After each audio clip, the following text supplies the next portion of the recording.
Patrick Wood, welcome to the program. Thanks for having me on. I appreciate it. Patrick Wood is an author and lecturer who's studied elite globalization policies since the late 1970s when he partnered with the late Anthony C. Sutton to co-author Trilaterals over Washington. Patrick Wood's newest book, entitled Technocracy Rising, the Trojan Horse of Global Transformation, is a follow-up to his works on the Trilateral Commission and details how the organization quietly adopted a modified version of historic technocracy to craft a movement it called a new international economic order. To learn more about my guest, visit technocracy.news. That's not .com, technocracy.news. Patrick, what is technocracy, and why should we avoid it at all costs? Well, technocracy started in the 1980s at Columbia University, of all places, and it was a replacement economic system to replace capitalism and free enterprise. It's defined by scientists and engineers, very prominent scientists and engineers at the time. It was rejected ultimately by the end of the 1940s by the American public for a number of reasons, the war being one, and the economic recovery being another. Capitalism didn't die in the Great Depression as they thought it would. And so these scientists and engineers decided that they would create another economic system that would be based on energy instead of on supply and demand. And they would regulate everything, all the means of production, all the means of consumption, according to energy and the flow and distribution and consumption of energy. It was pretty radical, to say the least. But here's how these scientists and engineers defined technocracy by 1938. This came magazine called The Technocrat, and this is a direct quote. They said, "Technocracy is the science of social engineering, the scientific operation of the entire social mechanism to produce and distribute goods and services to the entire population," close quote. And you get the flavor of that, of having to do with economic issues, not political issues per se. This is an economic system. And you might extrapolate that a bit to say, well, if there is an economic system like this, there has to be some type of governance, not government, but governance. And that is actually the key word of technocracy, is rule by regulation, rule by fiat, where they decide, according to their scientific method, what you should do and what I should do, what we should consume, we should make. And it was pretty draconian, if you will, type of economic system, cradle-to-grave management with autocratic control on their part. You said technocracy was rejected by the 40s largely due to the war, which revived capitalism. Is war then necessary for capitalism to succeed? And would technocracy eliminate that need? I don't think so. I don't think so at all. As a matter of fact, we have more conflict in the world today than we've ever had before.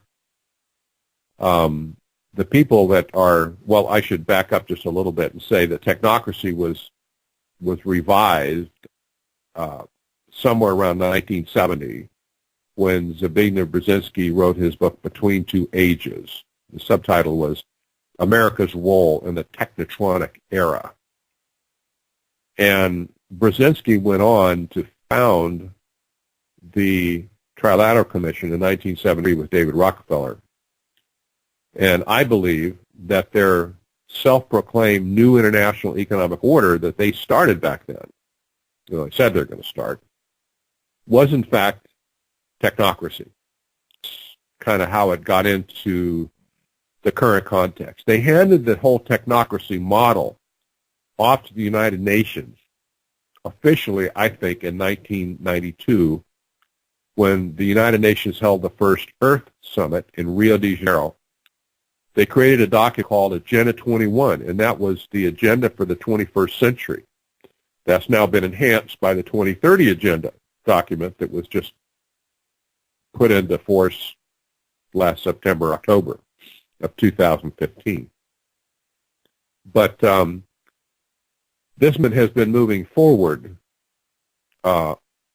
partly on the premise at the United Nations, certainly, that they're going to eliminate war, that they're going to eliminate poverty, that they're going to eliminate hunger, that they're going to provide lifelong learning opportunities for everyone, that they're going to have jobs with dignity for everyone. Lofty promises, but if you'll note, we have more armed conflict in the world today than just about any time in modern history. So their goals of peace and prosperity have not held up very well. They would, hold out as a promise, but they've never achieved it any more than they've been able to eradicate poverty throughout the world. Well, what's wrong with having a plan, a system set into place? Is technocracy itself benign, but the people behind it corrupt?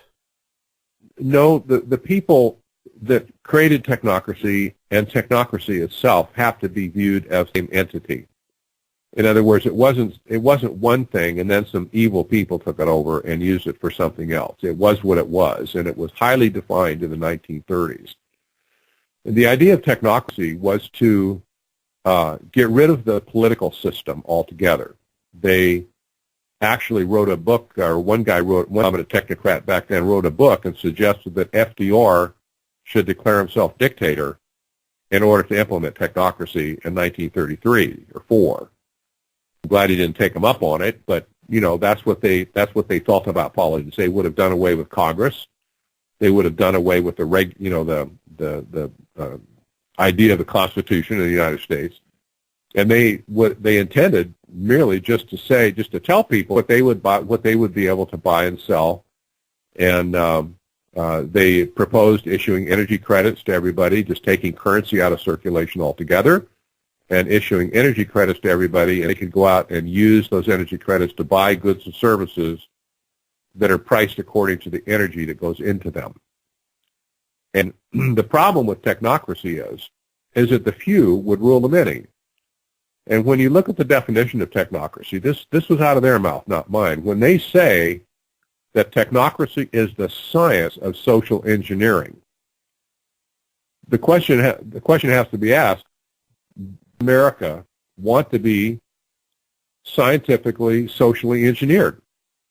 That means somebody else makes all your decisions for you. Most Americans will say no. They don't want that. But in any case, nobody's really heralding that kind of, shouting that kind of doctrine today yet. But the United Nations, and in particular Christiana Figueres, who is the head of climate change at the United Nations, she said last year, just to give you an idea how this very serious today, she said, and I quote, "This is the first time in the history of mankind, we're setting ourselves the task of intentionally, within a defined period of time, to change the economic development model that has been reigning for at least 150 years since the Industrial Revolution." And she went on to say, to clarify, she said, "This is probably the most difficult task we've ever given ourselves, which is to intentionally transform the economic development model for the first time in human history." Now, she gets what she's doing, you understand. And again, the question comes up, is the world or is America ready for another economic development model that's never been tried, that has never been tested, that has virtually never been analyzed? And, the first answer to that has to come up, not just no, but heck no. This is insanity to try and reform the world into an economic model that has never been tested before in the history of the world. And that's what these people are trying to do. It's very dangerous. So we're basically talking about scientific dictatorship. Well, that's what Aldous Huxley believed in 1932 when he wrote Brave New World. People don't realize that the only thing going on in the world back then that would have spawned a book like Brave New World was technocracy. And at that very time, in that very year, was housed at Columbia University in New York City, which was Columbia at that time, if you study history a little bit, you find out Columbia University was the seat of all progressive thought at the time. There were a couple of others that were big in it too, but Columbia prided themselves in progressive thought. And so it wasn't surprising that technocracy would end up there at Columbia University, with their own scientists and engineers being the ones that primarily that crafted this whole thing. But Huxley looked at technocracy and said, "Ooh, there's a book in this." and he wrote the book, which became a classic, Brave New World, Scientific Dictatorship.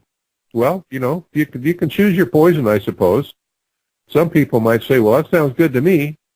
To allow the majority of people to be ruled by a few may have some merits. How can we expect the average person to be educated enough in international affairs to make intelligent decisions when they're spending most of their time watching reality television? This is the problem. Should we not allow ourselves to elect people into positions of power and entrust them to make the proper decisions? This is a problem.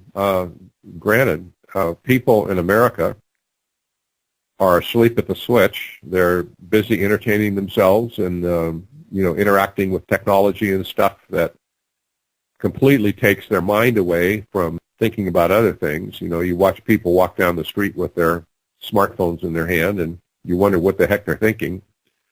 You might think they're thinking about real lofty things, right? But in fact, they're probably posting a picture on Instagram or something that that will have no significance ever in the history of the world. But America needs to wake up to this, or they will find themselves completely ensnared at some point in time. And again, if you were to analyze technocracy in a vacuum, you might say, well, that might have some possibilities or whatever. But when you consider that the people bringing it to it, the people that are dishing it up to us today, are the people in the Rockefeller crowd, in the Brzezinski crowd, in the Trilateral Commission crowd, in the bankster crowd. These people have never been interested in what people need or want. They have been completely self-interested, and I might add, rather, what's the right word here to use without, becoming slanderous or libelous? They have been identified by many people as being the crooks of society, the ones who trample on the people, the ones who try to figure out ways to, get everything they can out of the people. And so, when you consider who's implementing this today, and the United Nations on top of it, you then have to ask the question, do you want the United Nations type mentality to run your life? You can go and ask people in Europe that question, because Europe is already pretty much under a technocratic ruling system of governance. They don't like it. But it's a mess. The European Union is an absolute failure. It is a mess. Granted, it's a mess. It's a stinking mess. Most citizens over there really believe that it's a mess like that. Of course, the leaders of the European Union are off in la-la land somewhere. They think it's just, yeah, we got problems, but this is going to be the solution for the world. Well, let me tell you that the European Union, as an economic system, it did not start out as a political system. It was an economical that they started out with.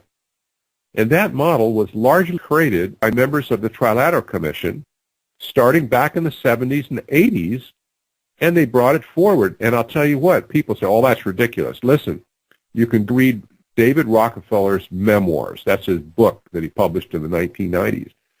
Go read his memoirs, and in there he says point blank that it was the early activities of the Trilateral Commission that largely enabled the European Union to get a footing. A constitution for the EU, written in 2000, I think was penned by a Frenchman by the name of Valéry Giscard d'Estaing, who was the Trilateral Commission at the time, chairman of the Trilateral Commission. So you say, well, it's a mess. Yes, it is. But who created this? Well, it's the same people that are bringing technocracy to us today. I wouldn't trust them to put that European model over here on America. They've done so poorly there, we would not want it here under any circumstance. But this is the model that they created there, and their fingerprints are all in. And in our current situation, this is the type of regionalism and the type of unelected governance that they're trying to impose on us.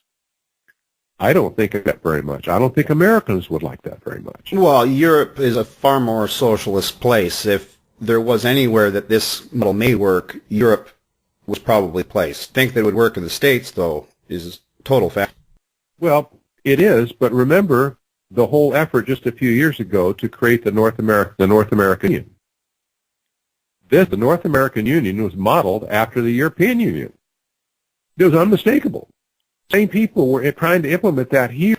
Fortunately, well, sort of fortunately, the European Union idea was kicked back a little bit, but it hasn't stopped them from doing things they wanted to do anyway, like put a common defense perimeter around North America and, military coordination and all that kind of stuff.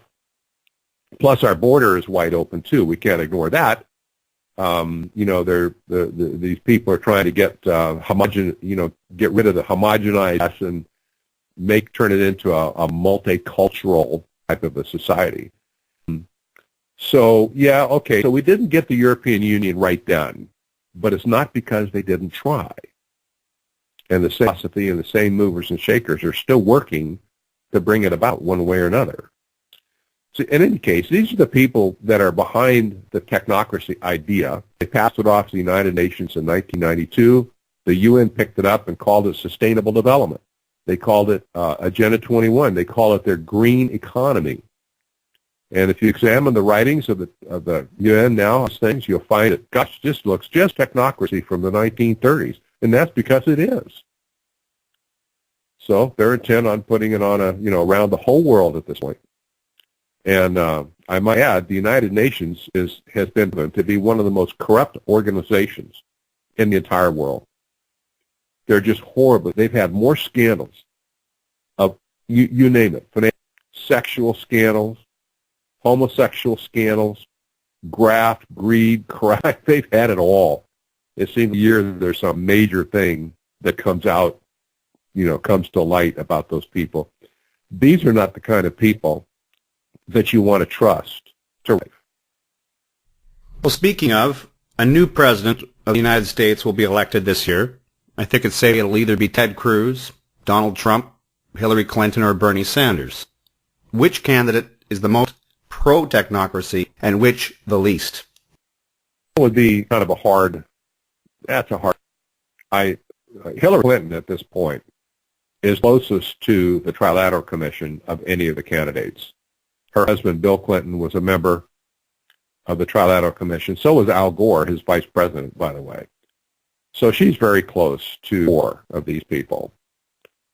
Bernie Sanders, I don't have any idea that he's particularly buddy-buddy with members of the Trilateral Commission.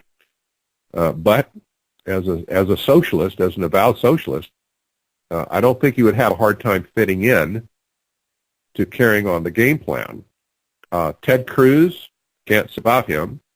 Some people have raised concern that his wife and a vice president of Goldman Sachs for a number of years. She's currently leave from Goldman Sachs.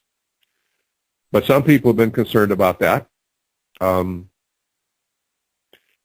Donald Trump, people own different types of criticism at him. Is he conservative?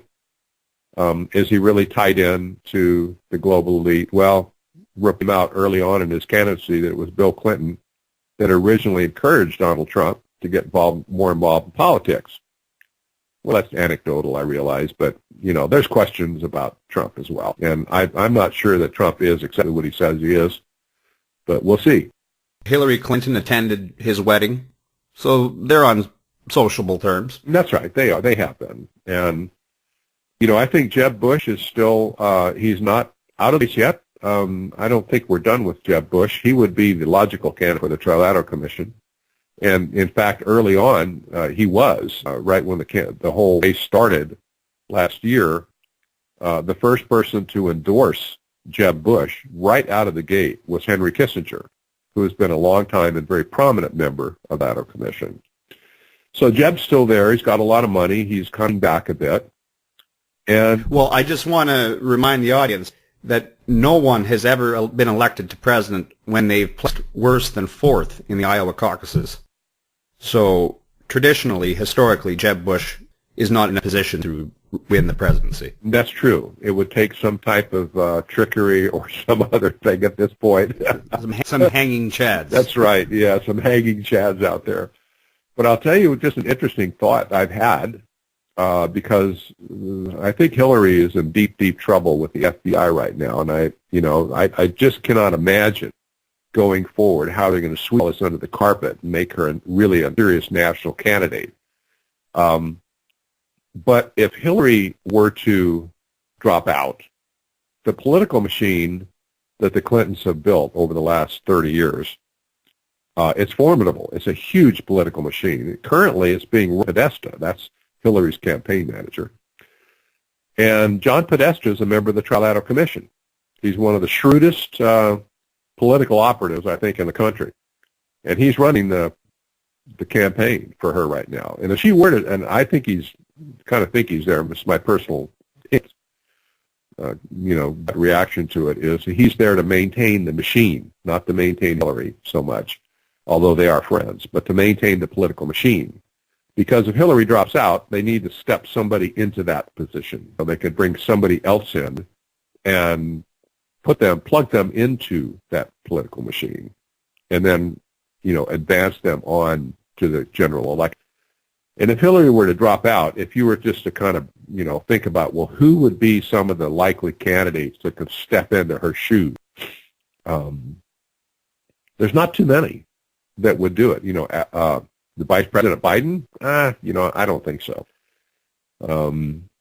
You've got some of the other people that have been running on the Democratic ticket. I don't think they'll get in there. They're not that well liked. But there is still one that is out there that has run for president before, has had that itch, that drive to be president, and was terribly disappointed when he was not elected president. And he also is the global champion on global warming and sustainable development. There's one person that is relatively clean with the current generation of voters, and that's Al Gore. So I tell people, keep your eye on Al Gore. I'm not making a prediction, I'm just saying. Keep your eye on Al Gore. Because if Hillary drops out, somebody's going to have to be recruited to step in. I think he would make a logical choice. Here's a question from one of the members of the audience.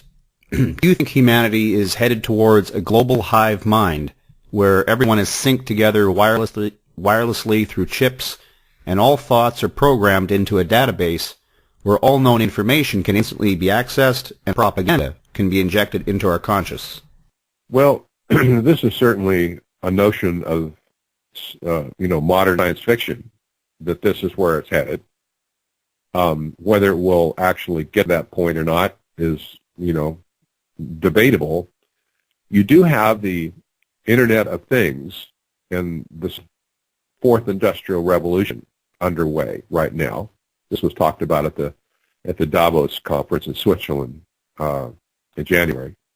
And the Internet of Things is exploding right now. And what that means is that individual inanimate devices will be able to communicate with each other and control your environment, like a smart home, for instance. If the electric devices in your home are all able to communicate, and a control program, like an artificial intelligence program, then those different devices can interact with each other to cause things, predetermined things to happen at certain times and so on. The Internet of Things also has a broader implication when you talk facial recognition all over the place, when you talk about the government collecting all kinds of spy data and stuff on us, financial transactions and location transactions and that sort of thing, telephone calls, emails. all of these things are going to be able to interact with each other at some point to kind of put a control on you. Google, on the other hand, is experimenting right now with brain implants to be able to hook a person's brain up to the internet. Will that actually work? Well, jury's out. I don't know. But they're trying. They'd like to. And, people like Ray Kurzweil, who's the head of engineering at Google, and a futurist and one of the leaders of the transhuman movement, he would like to think that it's going to happen by 2045, that the singularity, the merging of artificial intelligence and technology will exceed the capacity of man's mind to understand it even, and that all these things are going to take place, and that mankind itself will actually achieve a state of immortality where death will not be an issue anymore. Will they achieve that? Well, they haven't yet. I personally think they're going to have big problems with it. I don't think they had any significant achievements in the last 30 years anyway. But that's what they talk about. So, yeah, will it happen? I don't know. Do I want it to happen? I don't. Personally, I wouldn't like to live in that kind of environment, but other people do. You understand. There's some people who just say, man, this is great stuff. That's where we need to go. Well, I debate them on that. Well, you can't stop certain elements of progress. For example, the rapid spread of robots, which will take away millions of jobs. Here's an interesting article I read today. The first robot-run lettuce farm to produce 30,000 heads daily, tipping point for workerless agriculture. That's right. That's right. Where are all the jobs going to go? Where are all these people going to be? And they have nothing to do. This is a great question. What is going to happen to them? There's no other low-level jobs that they can go into. If you're just coming into the workforce, you take up those low-level positions, the receptionist jobs, the burger flipping jobs, the lettuce picking jobs or whatever. It's entry-level jobs for most people. And you have to start somewhere. Walk in and become a manager or an engineer or something of some company. You start at the bottom and you work your way up. Well, if robots are in positions, it's going to be very difficult for people to get into the workforce. Much less the ones that are there that get fired and get pink slips. So these things haven't been discussed yet. And from a larger societal point of view, somebody needs to have a conversation with technologists, that is, the engineers and scientists, as to what kind of technology is really desirable for society. I'm not saying to dictate it. I'm just saying that there needs to be some common sense applied to the whole thing, to do things that will actually help people.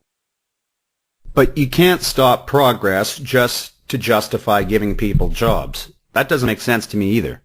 No, it doesn't. On the surface of it, it doesn't. But the technocrat mindset, and not all engineers and scientists are technocrats, by the way.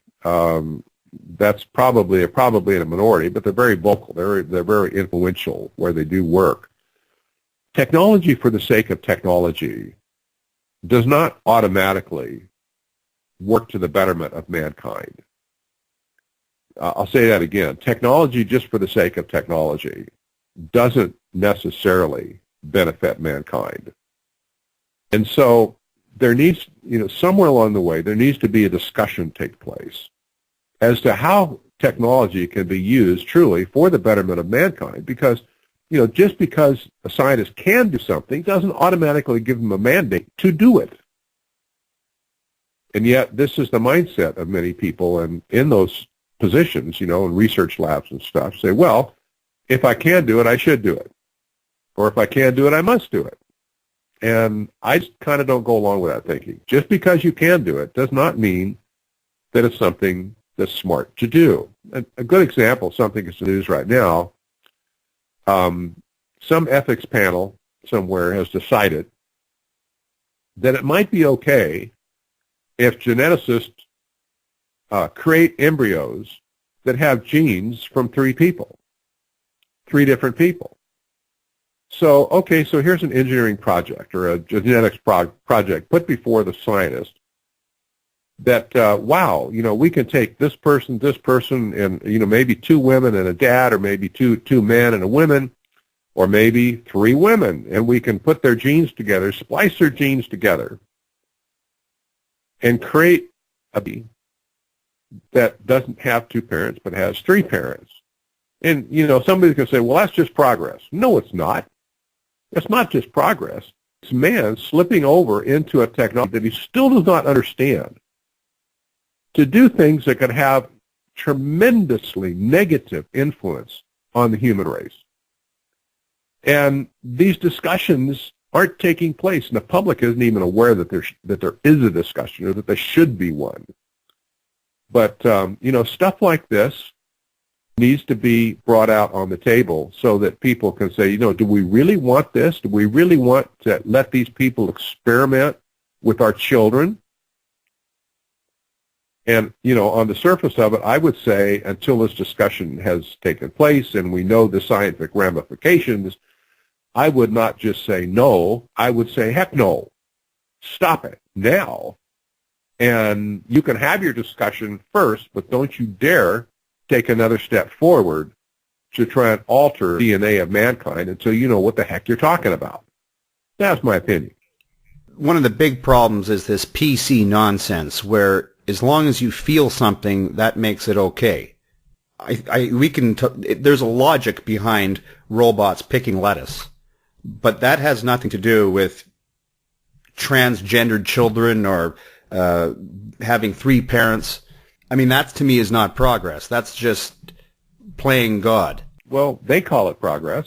I see stories of 8-year-old boys that are being given hormones to become girls, and they've got two adoptive Jewish lesbian parents. It's crazy. It is. But these are the kind of discussions that we need to have before allowing these people to just continue down this track. And I use that as an example. It's not the only thing, the only area where ethics needs to be applied to science. But basically, I think I could say this. Technology in itself is not evil. It really isn't. Any more than the dollar, the $5 bill in your pocket. That's not evil inherently. The atoms of your dollars are not evil. But the Bible says the love of money is the root of all sorts of evil. Okay, so the love or the lust for money leads to all kinds of bad things. It's not money itself. Money can be used for very good things. It can be used for very bad things. It depends on who's using it. Technology is the same way. It's not evil just because it exists. But if technology is used to serve me, as a human, as a person, as a citizen of this country, I love that. I have no problem with that. I've got gadgets all around me. I got, a great computer and a laptop and a smartphone and other stuff. I really like these things. But if technology or the people running it demand that I serve them, that's bulk, personally. That's where I say, no, you will not control me. You will not tell me what to do based on what your idea of science is. And I think most people feel that way. If they really boil it down and think about it, they don't mind technology that serves them. Look, if you need a heart transplant, aren't you glad you can go to the hospital and you can find a donor? You might be able to get a heart transplant or whatever, some advanced medical care. You are glad to have that technology. And I am too. So I'm not anti-technology at all. I'm just anti-control of technology to use it to enslave man. I think this is wrong. And I think, people should be involved in this discussion before, it just automatically happens just because somebody has a PhD or worked in a laboratory for 20 or 30 years doesn't give him the right just to go off and do whatever the heck he wants to do that may affect the rest of mankind. It's not always about Big Brother. It's also Little Brother, too, when it comes to technocracy. Some of these technologies in the hands of Little Brother are incredibly dangerous. For example, blacklistednews.com has an article up. A GPS tracker for kids had a bug that would let hackers stalk them. So you're putting tracking systems on your kid hoping that it's going to keep them safer, but some creep is hacking into where they are and knows exactly what their routine is and knows exactly when to strike. Exactly. So it's Little Brother that you got to watch out for just as much as Big Brother.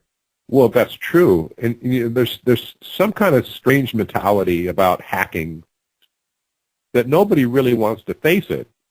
And you just give a great example. Well, you have the same type of issues with your smart home that they're creating now, where your home is connected to the Internet. And everything in it's connected to the Internet, whether it be your security cameras, your refrigerator, your appliances, or whatever. They're all connected to the Internet. And anything that's connected to the Internet can be hacked. Anything. And they've proven that. They've hacked the government. They've hacked the U.S. Defense Department. They've hacked giant companies like Target and Home Depot. Hackers have hacked into basically anything they want to hack into. There's somebody that will figure out a way to get in. Now, do you want crooks and evil people like that, like, stalkers or whatever, to tap in to hack into your private space? And again, it's not just, but heck no. But what kind of safeguards are these people putting up as they're racing forward with this technology? What safeguards have they put up to guarantee to us that this will happen? And the ID tracker for kids is a perfect example. Everybody thought, oh, this is wonderful. The marketing literature came out, oh, this is wonderful. You can track your kid and you know where he is and he'll never get lost and he won't get abducted and blah, blah, blah. Did they put a warning message on the package like they do with cigarettes? This device could be hacked by a serial molester. How many would people buy? Yeah, may lead to actual abductions. Exactly. Jacque Fresco has been on my show twice. My brother actually went down to Venus. That's where he lives in Florida, not the planet, and studied him for a week. His whole concept is a world without money, where, essentially a resource-based economy. He claims he's not a technocrat. What are your thoughts on Jacque Fresco? The now nearly 100-year-old Jacque Fresco, still alive. Yeah, I know. He's still around. It's amazing that he's lived so long. I've had interaction with his crowd, not him personally, but with his crowd for, I don't know, 4 or 5 years now. And they swear that they have no influence from technocracy in the first place. And after I've studied them and studied technocracy in great detail, by the way, I've done a ton of original research on technocracy from the 1930s. And I can say with total assurance and total peace of mind for myself that the Venus Project is really just a knockoff of historic technocracy. There may be differences, granted, there should be, but it basically has the same model. It's a resource-based economic system, and it's very utopian in nature. So is original technocracy. So I know they take exception to that, but I don't interact with them anymore, really, to speak of, so I don't worry about it, but that's my opinion, and I've studied them quite a bit. You mentioned earlier the 2030 Agenda. What is that agenda? 2030 Agenda was adopted by the United Nations just last year in 2015 in September, October. And that was the meeting that the Pope came to speak in the United States to the United Nations. The big deal is made over that. And the 2030 Agenda was an acceleration of Agenda 21 that was passed in 1992 at the first Earth Summit. And in the year 2000, the United Nations created a number of sustainable development goals. They called them the Millennium Development Goals, MDG for short. The UN has acronyms everywhere, right? You can't keep track of them. It's MDG. Got to remember, MDGs is Millennial Development Goals. They had a 15-year sunset on those goals, meaning they would expire in 15 years. And so that happened to be 2015. So the United Nations re-engineered another conference called the 2030 Agenda to create another set of goals. They call these the SDGs. That's the Sustainable Development Goals. There's 17 of them. And they invited all the nations of the world to come to the to the UN headquarters in New York City. They had their giant plenary meeting. That's everybody came. They presented the SDGs under the kind of umbrella name of 2030 Agenda. And they said, these are our 17 goals, and we're going to achieve these. We're all going to pledge to achieve these goals by the year 2030. So that's 15 years from now. So if they do it in 15 years, I suppose they'll have yet another conference, and they'll call something else, the 2050 Agenda. I don't know. But that's where the 2030 Agenda came from. It says specifically that it wraps in all of the concepts of Agenda 21 and all of the concepts of the Biodiversity Agreement, and it merely puts the timetable and focuses the goals more tightly on sustainable development. About your website, technocracy.news. Well, technocracy.news presents a number of current events, stories from the media around the world that I believe relate to some aspect of technocracy. This is a very big strategy. It's not just one thing. It's not just limited to one thing, but you have the whole area of climate change. Education is important because the Common Core education standards are a product of technocracy policy. You have immigration as a part of technocracy policy, like what's happening in Europe right now, for instance. You have land use issues with the land grabs that the feds are participating in the West right now. You have the whole total surveillance society issue, where people are being increasingly spied on in every conceivable way, whether it be the NSA or Homeland Security or FBI or whoever. We're being monitored to destruction. And so there's many things, there's many parts. Smart grid is another big part of technocracy, by the way. And all of these things were specified back in the 1930s originally. This is what's incredible about this. So I decided to let people just see what's going on in the world today, curating news stories and bringing them in, and letting them read what these people are saying, not what I think about it, but just what they're saying. And I often make a little comment, usually make a comment at the top of it, an editor's note, just to give the context for the story. But I'm just putting out there, stories that I'm plucking them out of the press from around the world, overseas, as well as here locally, Canada as well. And people can just see, say, well, don't listen to me. Go read what they said. That's what I'm doing. That's technocracy.news. The book is Technocracy Rising, the Trojan Horse of Global Transformation. I'm going to assume that you're not a fan of technocracy.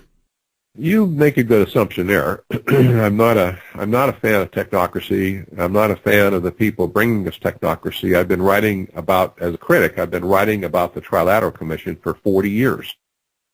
My co-author, Anthony Sutton, and I wrote the original treatise, if you will, on a critical analysis of the Trilateral Commission back in 1978 through 1980. And so I've been tracking these people for a very long time. I do not agree with virtually anything they're doing on a local or global stage. And since I have since associated them with technocracy, yes, you could call me a critic of technocracy as well. So which political system do you endorse? Well, the constitutional republic that our country was founded on in the first place is a very viable governmental model. It worked very well for a number of years and decades in our country. And it's really only been in the last 50 years, 60 years or so that the Constitution has come under attack, and that the model for constitutional, for a constitutional republic has come under attack. But you could call me a constitutionalist in that sense, but not just a constitutionalist. But I do believe that a system that's based on a republic best serves the people of that society. And I also believe quite strongly in free enterprise as well. Capitalism has its excesses and its issues and problems and corruptions. Yes, it does. But the concept of free enterprise has been around as long as mankind has, traded with itself. And I think has resulted in the most prosperous country on the face of the planet ever. Without free enterprise, America would not be where it is today.